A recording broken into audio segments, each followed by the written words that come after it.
This restoration project was donated to me by a follower. I knew before opening it that it was most likely going to be one of the hardest restorations I've done. But after the family shared their story with me, I couldn't bear to see it go to waste. At first I thought maybe I had the wrong package. There was so much bubble wrap, I didn't know if maybe it was something more fragile. I like to save a lot of packing materials like this to use for future shipments. After several more layers of bubble wrap, I finally got to the center, and it seemed like the gown was in a garbage bag. On top of the bag, though, there was a little surprise.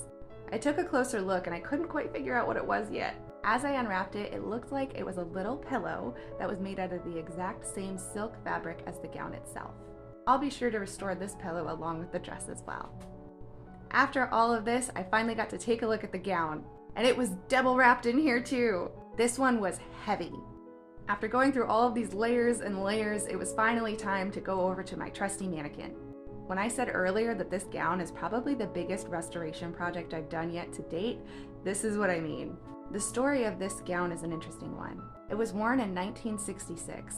The family who asked me if I would take on this project said that once their father passed away, their mother tucked this dress away in a garbage bag in the closet. Each family member has absolutely adored this gown, but they recognized at this point it seemed beyond repair, let alone wearable. After quite some time and a few discussions, they decided I was the one they wanted to gift this to.